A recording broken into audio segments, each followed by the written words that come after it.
pessoal, bem-vindos a mais um episódio do Raridades Inusuais. E estamos acabando aí tanto a nossa campanha no Catarse do Opium, quanto nossa série especial de paraísos gráficos artificiais. Espero que tenham apreciado a série de vídeos, tenha sido útil de alguma forma. E espero também que vocês tenham possibilidade de apoiar a campanha, né? Para lançar uma obra em quadrinhos no Brasil é muito difícil, fora desses players, seja as editoras realmente grandes do país, sejam os players grandes ligados à Amazon, grandes distribuidoras, enfim, todo mundo faz o que pode para sobreviver, né? Mas a Rafos não tem esse cacife, não tem investidor por trás, não tem aliança, né, com o influenciador. A gente tem o que a gente pode fazer e não é muito, mas eu espero realmente ser suficiente para bancarmos, né, essa nova edição. Com desenhos da Luciana Lupe Vasconcelos, que são fenomenais, né? Uma das grandes artistas em atividade no Brasil. Se essa história em quadrinhos servir para alavancar mais o conhecimento dela no Brasil, porque no exterior ela é bem conhecida já. Trabalhou em algumas editoras, em discos. Então, se isso também se refletir no Brasil, melhor, né? Bom, hoje vamos deixar um pouco o paraíso artificial, mas vamos voltar em breve.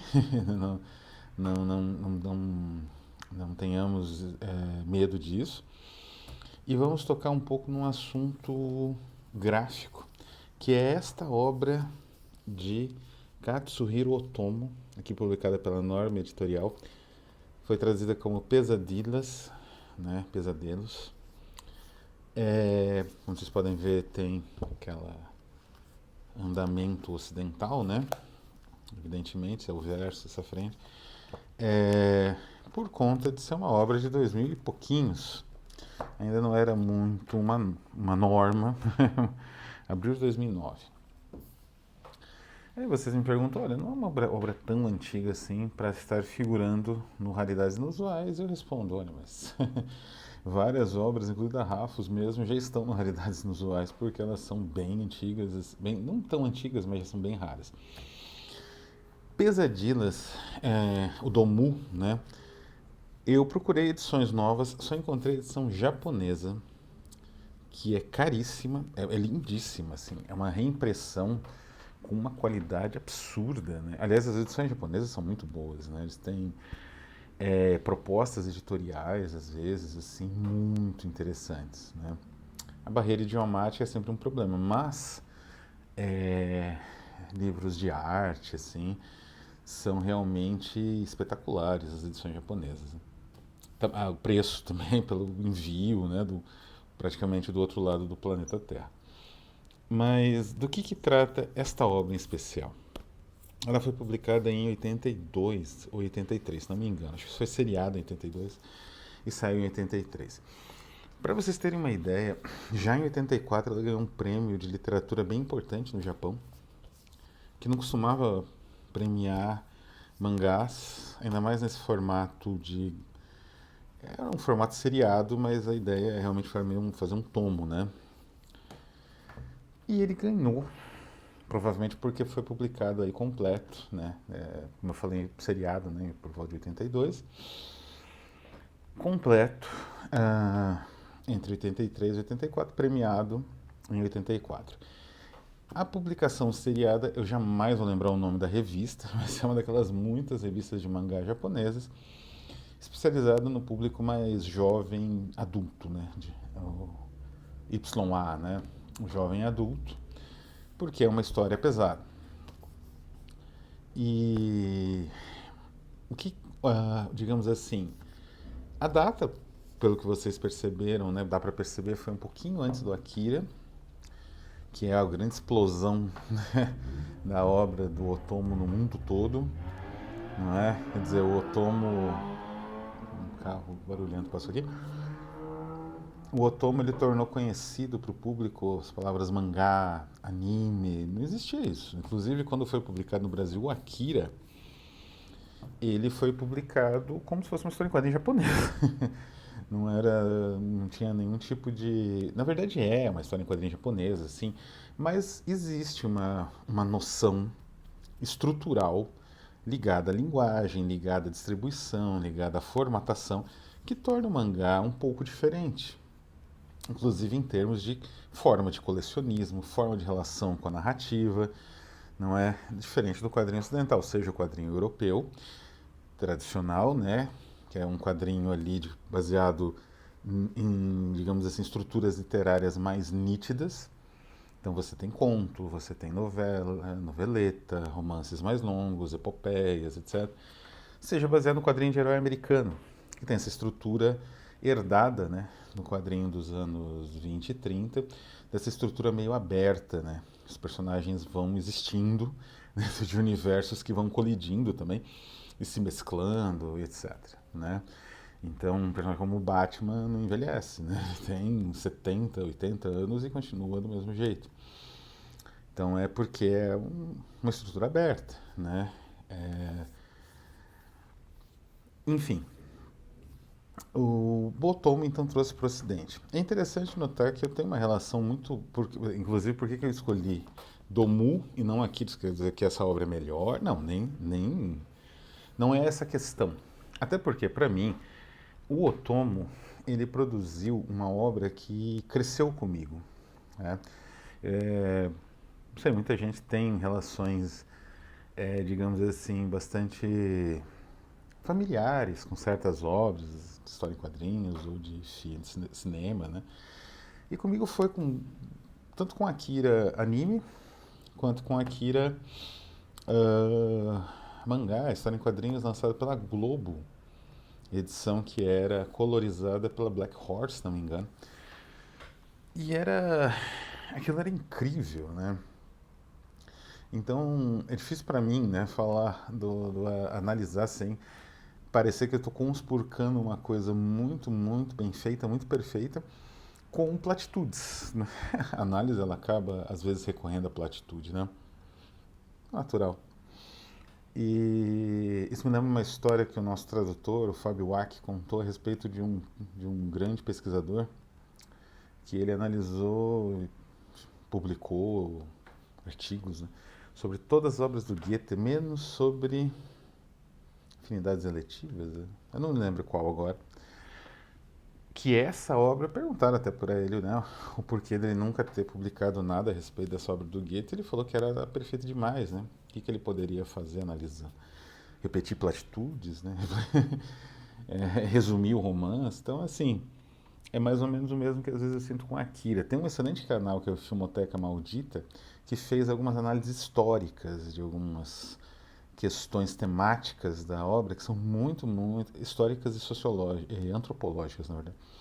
São bastante profundas. Aí sim, nesse caso, as análises do Filmoteca Maldita ficaram excelentes, né, do Akira. Acho que ele fez 3 ou 4, né, análises. Mas voltando ao Domu, de qualquer maneira, é uma obra-prima. Como eu falei, foi premiado, né? Ele tem uma estrutura complexa ao extremo, porque você tem, na superfície, uma história de uma espécie de duelo de paranormais que lembra um pouco Akira. Bem na superfície, bem na superfície. Quer dizer, ela não é tão na superfície assim, porque esse duelo não é muito aparente. Tem alguns jornalistas, alguns investigadores que são um pouco mais espertos que vão perceber que está rolando. Mas a população em geral não. Junto com essa disputa, tem essa visão de um edifício de apartamentos minúsculos, muito pequenos, lotado de gente pobre, de gente sem tantas condições para viver, sei lá, no centro de Tóquio, ou nos bairros mais chiques de Tóquio. E esse lugar sem verde, sem grandes interações sociais, né? Quer dizer, é um conjunto parece que meio isolado, não tem assim uma integração através de verde mesmo, de parques, como os conjuntos soviéticos têm, né? A arquitetura popular soviética do leste europeu ela era muito bem pensada, né? Ela tinha uma ideia, uma estruturação socializante que fazia com que aquela coisa meio morna, meio cinza, meio concreto, fosse menos impactante no psíquico do cidadão. Mas no capitalismo, essas propostas pós-ocupação, né, que costumam chamar, essas propostas construção, de construções populares, muitas vezes até são propostas muito que tem até uma ideia, digamos assim, interessante, ou uma proposta geral que não deixa de ter aspectos de socialização mesmo, até mesmo, né? Através, por exemplo, de financiamento coletivo, no sentido de, não de financiamento coletivo na internet, mas no sentido de cooperativas, né? Então, montar cooperativas, todo mundo tem que montar junto, não pode ser uma coisa isolada, um monta e, não é? Cooperativas ou bancos populares e tal, que você consegue montar a casa e construindo, né? E que é, de certa forma, administrado por toda a comunidade, faz parte da cooperativa, né? Ou do grupo ali, da associação. Mas a própria essência do capitalismo faz com que esses conjuntos, eles tendem a um certo isolamento geográfico, né? Eu me lembro que em Campo Grande, por exemplo, tinha um conjunto que se chamava Coab, Coab era o nome do programa habitacional, mas passou a ser o nome por extensão, né? Passou a ser o nome desses conjuntos habitacionais em geral. E na Coab era longe. Você pegava o transporte coletivo, o ônibus, né? E andava, e era assim. Eu ia de manhã, voltava à tarde, mas era um lugar meio escuro, meio ermo, né?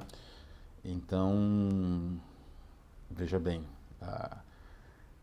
essa estrutura ela é falha, né? Porque por conta do capitalismo não querer essas casas iguaizinhas próximas, sei lá, de um shopping ou de uma região mais valorizada em termos de preço do imóvel, essas pessoas são chutadas para longe. E é isso que trata Pesadilhas, em essência, né? A luta dos paranormais ela é uma parte da trama, mas a trama essencial e o personagem principal é o prédio, né? E esse conjunto que aqui aparece como uma espécie de cubo fechado. E essa representação desse prédio é espetacular. Veja bem. Olhem bem isso. É como se você estivesse vendo uma obra de arte abstrata, mas são janelas com pessoas vivendo nelas, né? Ele tem, aliás, ele cria um efeito geométrico aqui, como se você estivesse simulando uma elevação, uma planta por elevação, que é tão perfeitamente estruturado na cena que não parece um efeito, embora seja, né?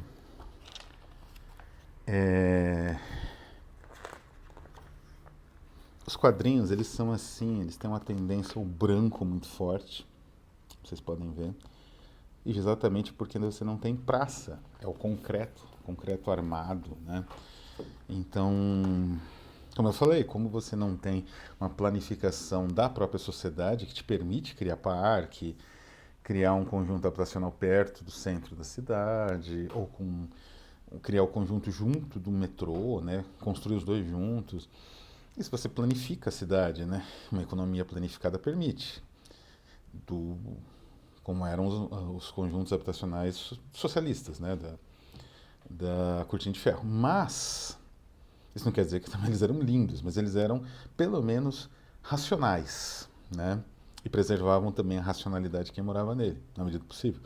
Mas dentro do capitalismo isso não é possível, como a gente vê, né. Tem umas perspectivas aqui de cidade que você só vê prédios, né? E aqui a perspectiva é como se você tivesse um imenso campo de concreto e prédio com árvores decorativas ao redor, assim. É a atmosfera, uma das atmosferas mais angustiantes criadas em quadrinhos. Como eu falei, o predomínio do branco, né? Os traços do Otomo aqui, ele tem um controle, ainda não chega ao nível do Akira no traço dos personagens, mas ele tem muito controle, né, desses traços. E é interessante que, embora, como eu falei, essa ideia do concreto armado refletindo luz para todo lado seja onipresente, ele consegue criar tons escuros e sombrios dentro dessas construções, porque, como eu disse, elas são isoladas. Então, o que acontece ali é meio difícil até de você entender ou investigar direito, é um pouco essa ideia. É como se, isso é muita ideia, inclusive o Otomo comentou a respeito em entrevistas, depois da publicação da obra e da premiação também, que é como se fosse um organismo, inclusive, né? É muito difícil você ter noção de tudo que acontece nesse organismo. Tem um determinado momento aqui. Olha, a noite, né? Quer dizer, o dia é esses efeitos aqui, como esse aqui da luz, isso aqui é iluminação pública, bastante falha, né? Normal nesses conjuntos habitacionais. E aqui o policial. Esses efeitos expressionistas são simplesmente espetaculares, né? É coisa minimalista, né? O Otomo ele tem uma percepção minimalista de detalhes, ele consegue manipular bem esses elementos minimalistas. E aqui, não é? Quer dizer, o negativo do dia, né? É assim que fica o conjunto habitacional. Então, é como se fosse um organismo. Tem um determinado momento que tem uma luta entre dois personagens, uma luta psíquica. É difícil falar da trama sem dar spoilers, porque os dois personagens são fascinantes e inacreditáveis. Eles são mais ou menos uma primeira visão do que seria o Tetsu e o próprio Akira. Só que com mais elementos do próprio personagem, tem vida, né? O Akira, ele era praticamente um guinea pig, né? Um porquinho de laboratório, não tinha vida, né? Aqui os dois têm, e eles assim, é um velho e uma menina, né? Quer dizer, é quase que uma oposição etária também, né? E numa parte do duelo, é muito interessante que um deles aciona o gás de um prédio e o outro percebe por conta de ter poderes psíquicos, né? Ele consegue perceber. E só que de qual? Ele percebe que está tendo um vazamento, mas aonde? Né? Não é o adversário, né? Os dois estão. Um quer meio que tocar o terror, né? Semear o caos, e o outro personagem quer combater isso, salvar as pessoas o mesmo possível. Né? E o que faz o personagem que quer combater o caos? Começa a estourar todas as janelas, todas, de todo o edifício.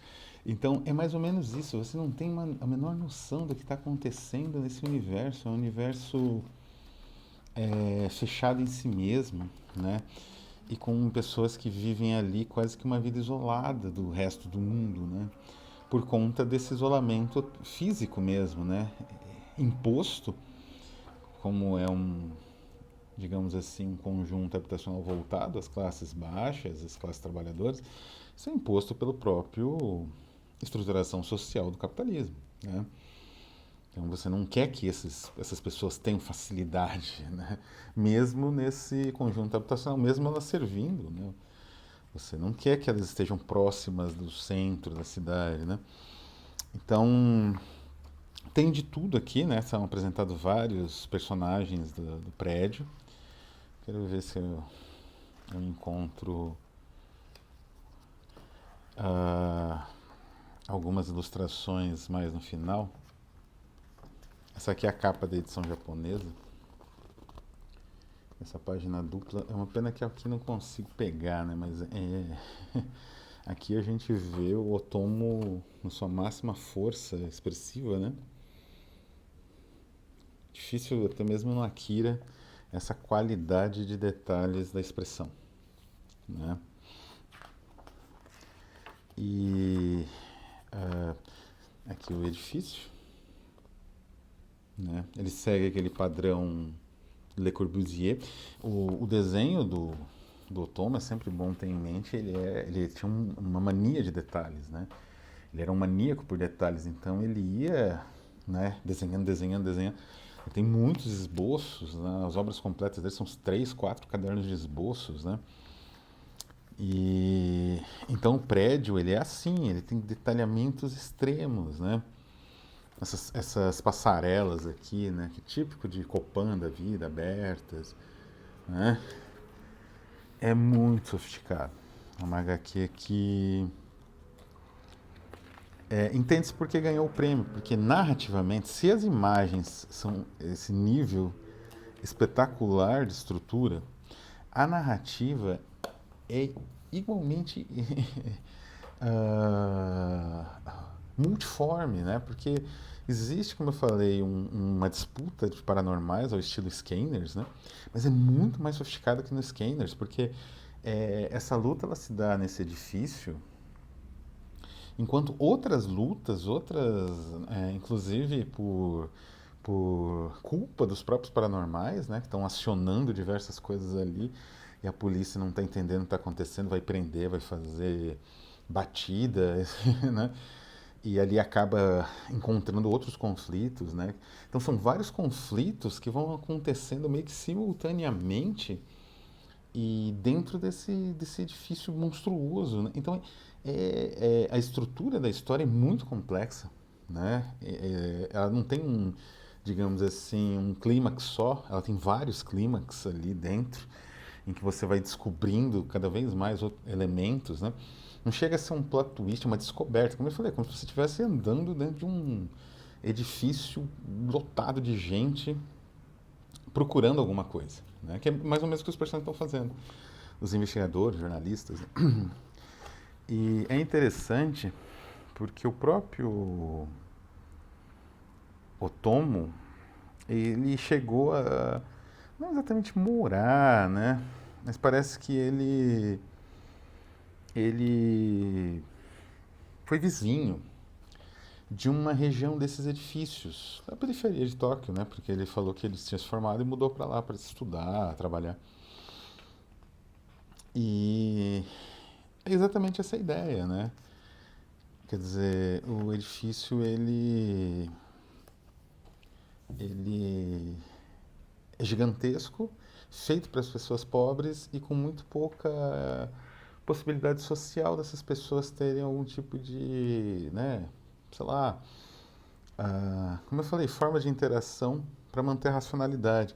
Inclusive, sem dar muitos spoilers, o parque é um parque infantil, que era um lugar bem horripilante na história por motivos que eu não vou dizer quais, mas pro final os personagens meio que redescobrem o parque. Então é interessante isso, né? É uma visão de que um implemento de socialização, das pessoas ficarem juntas e terem alguma solidariedade ali, foi redescoberto. Né?